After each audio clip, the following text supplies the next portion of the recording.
ರುಚಿಯಾದ ಪಾಲಕ್ ಪನ್ನೀರ್ ಟಿಕ್ಕಿ ಹೆಂಗ್ ಮಾಡೋದು ಅಂತ ಕಲಿಯೋಣ ಬನ್ನಿ.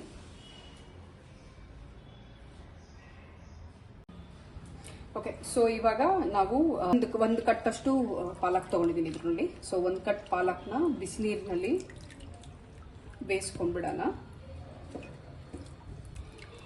ಸೊ ಇದು ಬೇಯಿಸ್ಕೊಂತಿದ್ದಂಗೆ ಮತ್ತೆ ಇದನ್ನ ತಣ್ಣೀರಲ್ಲಿ ಸ್ವಲ್ಪ ನೆನೆಸ್ಕೊಳ್ಳೋಣ. ಏನಕ್ಕೆ ಅಂತ ಅಂದ್ರೆ ಅದು ಕಲರ್ ಫೇಡ್ ಆಗದೆ ಚೆನ್ನಾಗಿರುತ್ತೆ, ಅದಕ್ಕೋಸ್ಕರ. ಇದಿವಾಗ ಆಗಿದೆ, ಇದನ್ನ ತೆಗೆದು ಬಿಸಿನೀರಿಂದ ತೆಗೆದು ತಣ್ಣೀರೊಳಗಡೆ ಹಾಕೊಂಡ್ಬಿಡೋಣ.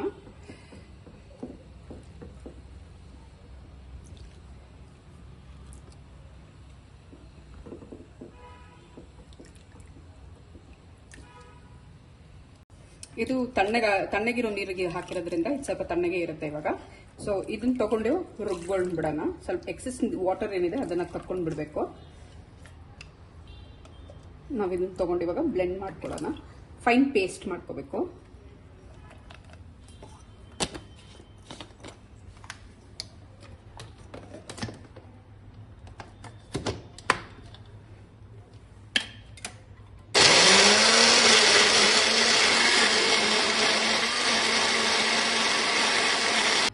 ಸೊ ಈಗ ಪೇಸ್ಟ್ ಆಗಿರೋದನ್ನ ತಗೊಂಡು ಒಂದು ಬೌಲ್ಗೆ ಟ್ರಾನ್ಸ್ಫರ್ ಮಾಡ್ಕೊಳ್ಳೋಣ.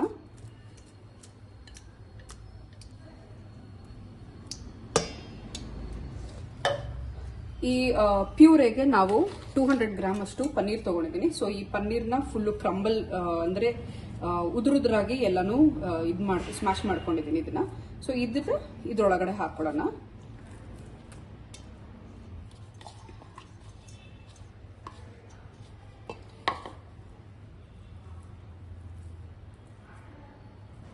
ಇದಕ್ಕೆ ಆಗೋಷ್ಟು 3 ಮೆಣಸಿನ್ಕಾಯಿ ತಗೊಂಡಿದ್ದೀನಿ, ಹಸಿ ಮೆಣಸಿನ್ಕಾಯಿ. 2 ಈರುಳ್ಳಿ ತಗೊಂಡಿದ್ದೀನಿ, ದಪ್ಪ ಈರುಳ್ಳಿ. ಇದನ್ನು ಮಿಕ್ಸ್ ಮಾಡ್ಕೊಳ್ಳೋಣ. ಇದಕ್ಕಾಗುವಷ್ಟು ನಾನಿಲ್ಲಿ ಮಸಾಲೆ ತಗೊಂಡಿದ್ದೀನಿ. ಸೊ ಈ ಮಸಾಲೆಗೆ ಉಪ್ಪು, ಖಾರದ ಪುಡಿ, ಪೆಪ್ಪರ್ ಪೌಡರ್, ಧನಿಯಾ ಪುಡಿ, ಚಾಟ್ ಮಸಾಲ ಮತ್ತೆ ಅಜ್ವಾಯಿನ್ ತಗೊಂಡಿದ್ದೀನಿ. ಕ್ಯಾಪ್ಷನ್ ಅಲ್ಲಿ ಹಾಕಿರ್ತೀನಿ ಎಷ್ಟು ಕ್ವಾಂಟಿಟಿ ಹಾಕಬೇಕು ಅಂತ. ಸೊ ಇದಿಷ್ಟು ಮಸಾಲೆ ಇದಕ್ಕೆ ಹಾಕೊಳ್ಳೋಣ. ಇದಕ್ಕೆ ಹಂಗೆ ಒಂದು ಅರ್ಧ ಕಪ್ ಅಷ್ಟು ಕಡಲೆ ಹಿಟ್ಟು ಹಾಕೋಬೇಕು. ಬೈಂಡಿಂಗ್ ಏಜೆಂಟ್ ತರ ಇದು. ಇದಾದ್ಮೇಲೆ ಒಂದು ಟೇಬಲ್ ಸ್ಪೂನ್ ಅಷ್ಟು ಶುಂಠಿ ಬೆಳ್ಳುಳ್ಳಿ ಪೇಸ್ಟ್ ಹಾಕೊಳ್ಳೋಣ.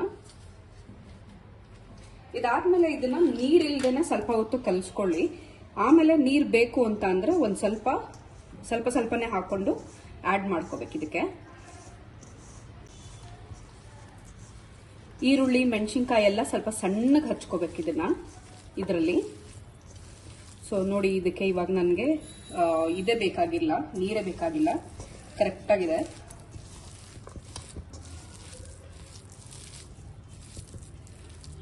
ಸೊ ನೋಡ್ಕೊಳ್ಳಿ, ಇದರಲ್ಲಿ ಪನ್ನೀರ್ ಸ್ವಲ್ಪ ಲಂಪ್ಸ್ ಇದ್ರೆ ಅದನ್ನ ಇವಾಗ್ಲೇನೆ ಎಲ್ಲ ಸರಿ ಮಾಡ್ಕೊಂಡು ಬಿಡ್ಬೇಕು. ಉಪ್ಪು ಖಾರ ಎಲ್ಲ ನಿಮ್ಗೆ ಎಷ್ಟು ಬೇಕೋ ಅಷ್ಟು ಹದವಾಗಿ ಹಾಕೊಳ್ಳಿ. ನಾನು ಇದಕ್ಕೆ ಬರೀ 3 ಹಸಿಮೆಣಸಿನ್ಕಾಯಿ ತಗೊಂಡಿದ್ದೀನಿ. ಚಿಲ್ಲಿ ಪೌಡರು ತಗೊಂಡಿದ್ದೀನಲ್ವಾ, 1 ಸ್ಪೂನ್ ಅಷ್ಟು. ಸೊ ಹಾಗಾಗಿ ನೋಡಿಕೊಂಡು ಖಾರ ನಿಮ್ಗೆ ಹೆಂಗೆ ಎಷ್ಟು ಅದಕ್ಕೆ ಬೇಕೋ ಅಷ್ಟು ಅದಕ್ಕೆ ಹಾಕೊಳ್ಳಿ. ಸೊ ಇದು ಹಾಕೊಂಡ್ಮೇಲೆ ಸ್ಮಾಲ್ ಬಾಲ್ ತರ ಮಾಡ್ಕೊಳ್ಳಿ. ಇದನ್ನ ನಾವೀಗ ವಡೆ ಎಲ್ಲ ಮಾಡ್ಕೋತೀವಲ್ವಾ, ಸೊ ಅದೇ ತರ ಉಂಡೆ ಮಾಡ್ಕೊಂಡು ಇದನ್ನ ಕೈಯಲ್ಲಿ ಅಂಗೈಯಲ್ಲಿ ಹಾಕೊಂಡು ಫ್ಲಾಟ್ ಮಾಡ್ಕೊಳ್ಳಿ. ಜಾಸ್ತಿ ಫ್ಲಾಟು ಮಾಡ್ಕೊಳಕ್ ಹೋಗ್ಬಾರ್ದು. ಇದು ರೌಂಡ್ ಶೇಪಲ್ಲಿ ಟಿಕ್ಕಿ ತರ ಬರಬೇಕು. ಸೊ ಇಷ್ಟು ಹದವಾಗಿ ಮಾಡ್ಕೊಂಡು ಇದನ್ನ ಶಾಲೋ ಫ್ರೈ ಮಾಡ್ಕೊಳ್ಳೋಣ. ನೋಡಿ, ಇದೆಲ್ಲ ಇವಾಗ ಟಿಕ್ಕಿಗೆ ರೆಡಿ ಮಾಡಿದ್ದೀನಿ. ಈ ಕಡೆ ಶಾಲೋ ಫ್ರೈ ಮಾಡೋದಕ್ಕೆ ಹೆಂಚಿಟ್ಟಿದ್ದೀನಿ, ಸ್ವಲ್ಪ ಎಣ್ಣೆ ಹಾಕಿ ಇಟ್ಟಿದ್ದೀನಿ.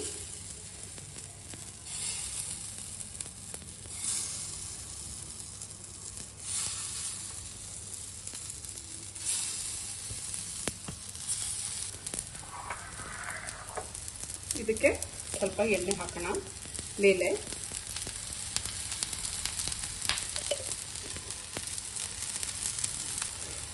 ಇವಾಗ 1 to 2 minutes ವರೆಗೂ ಬಿಡೋಣ. ಇದನ್ನ ನೋಡ್ಕೊಳ್ಳಿ, ನಿಮ್ಮ ಪ್ಯಾನ್ ಎಷ್ಟು ಹೀಟಿಗೆ ಇಟ್ಟಿದ್ದೀರಾ ಅದನ್ನ ನೋಡಿಕೊಂಡು ಫ್ಲಿಪ್ ಮಾಡೋದಕ್ಕೆ ಇದು ಮಾಡಿ.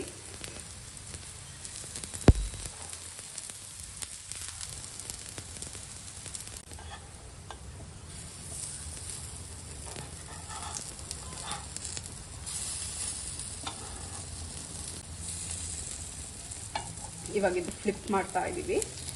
ನಿಧಾನಕ್ಕೆ ಫ್ಲಿಪ್ ಮಾಡ್ಕೊಳ್ಳಿ. ನಿಮ್ಮ ಹತ್ರ ಇದು ಏರ್ ಫ್ರೈಯರ್ ಇತ್ತು ಅಂತ ಅಂದ್ರೆ ಇದನ್ನ ಏರ್ ಫ್ರೈಯರ್ ನಲ್ಲೂ ಕೂಡ ಮಾಡ್ಕೋಬಹುದು. ಇವಾಗ ಹೆಂಗೆ ನಾವು ಟಿಕ್ಕಿನ ಶಾಲೋ ಫ್ರೈ ಮಾಡೋದಕ್ಕೆ ಇಟ್ಟಿದೀವಲ್ವಾ, ಸೊ ಅದೇ ತರನೇ ಏರ್ ಫ್ರೈಯರ್ ನಲ್ಲಿ ನೀವು 200 ಡಿಗ್ರಿ ಇದನ್ನ ಹಾಕಿ ಆಲ್ಮೋಸ್ಟ್ ಒಂದು 15-16 ಮಿನಿಟ್ಸ್ ಅಷ್ಟು ಏರ್ ಫ್ರೈ ಮಾಡ್ಕೊಳ್ಳಿ. ಸೊ ಅದು ಮಾಡ್ಬೋದು. ಸೊ ಏರ್ ಫ್ರೈಯರ್ ಇಲ್ಲ ಅಂತ ಅಂದ್ರೆ ಯು ಕ್ಯಾನ್ ಗೋ ಫಾರ್ ಈ ಆಪ್ಷನ್ ಇದು ಮಾಡ್ಕೊಬಹುದು. ಈ ತರ ಟಿಕ್ಕಿನ ಬೇಯಿಸ್ಕೊಳ್ಳಿ. ಈಗ ಇದಾಗಿದೆ, ಇದನ್ನ ತಕೊಂಡ್ಬಿಡ್ತೀನಿ.